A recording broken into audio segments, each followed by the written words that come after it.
Assalamualaikum warahmatullahi wabarakatuh.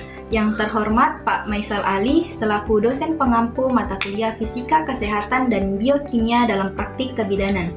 Perkenalkan, nama saya Anggun Mastin dengan NIM 2313612 dari program studi S1 Kebidanan Fakultas Ilmu Kesehatan Universitas Muhammadiyah Palopo. Di sini saya akan menjelaskan materi mengenai konsep dasar biokimia dalam praktik kebidanan. Latar belakang, biokimia adalah cabang ilmu biologi yang mempelajari berbagai komponen yang ada dalam tubuh makhluk hidup, serta reaksi kimianya. Biokimia juga dikenal sebagai ilmu yang mempelajari tentang peranan berbagai molekul dalam reaksi kimia dan proses yang berlangsung dalam makhluk hidup. Definisi biokimia dalam praktik kebidanan. Dalam praktik kebidanan, biokimia digunakan untuk memahami proses reproduksi kesehatan ibu, janin, bayi, dan anak.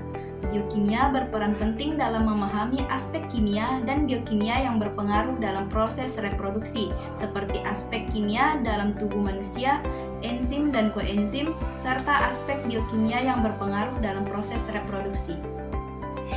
Dalam pelayanan kebidanan, biokimia digunakan untuk menganalisis masalah dan memberikan petunjuk dalam memilih alternatif pemecahan masalah, termasuk asuhan pranikah, prakonsepsi, kehamilan, persalinan, nifas, bayi baru lahir, bayi, anak, balita, anak prasekolah, kesehatan reproduksi, serta pelayanan.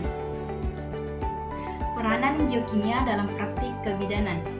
Biokimia memiliki peran penting dalam praktik kebidanan, terutama dalam pemahaman tentang proses-proses biologis yang terjadi selama kehamilan, persalinan, dan masa nifas.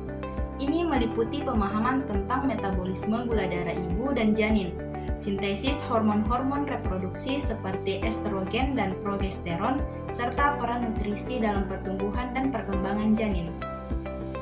Beberapa peranan lain biokimia dalam ilmu kebidanan misalnya, yang pertama, mengungkap penyebab mekanisme terjadinya penyakit. Yang kedua, menunjukkan pengobatan yang rasional serta efektif. Yang ketiga, membantu dalam diagnosis penyakit yang spesifik.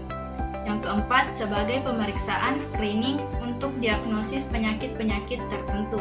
Dan yang kelima, pantau perjalanan penyakit tertentu.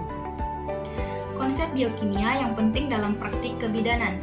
Yang pertama, aspek kimia dalam tubuh manusia. Yang kedua, enzim dan koenzim.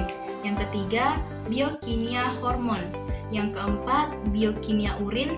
Yang kelima, metabolisme. Yang keenam, energi. Yang ketujuh, biomekanika.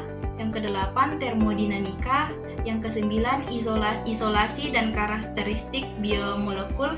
Dan yang terakhir, penggunaan bioteknologi. Penerapan biokimia dalam praktik kebidanan. Penerapan biokimia dalam praktik kebidanan melibatkan pemahaman tentang bagaimana proses biokimia dalam tubuh ibu dan janin mempengaruhi kehamilan, persalinan, dan perkembangan janin. Ini mencangkup pemantauan tingkat hormon, metabolisme nutrisi, dan interaksi obat dengan sistem biokimia tubuh. Misalnya, pemahaman tentang peran hormon seperti estrogen dan progesteron dalam mengatur siklus menstruasi dan mempertahankan kehamilan sangat penting dalam praktik kebidanan. Itulah tadi penjelasan mengenai konsep dasar biokimia dalam praktik kebidanan. Kurang dan lebihnya mohon dimaafkan. Billahi fisabilil haq, fastabiqul khairat. Assalamualaikum warahmatullahi wabarakatuh.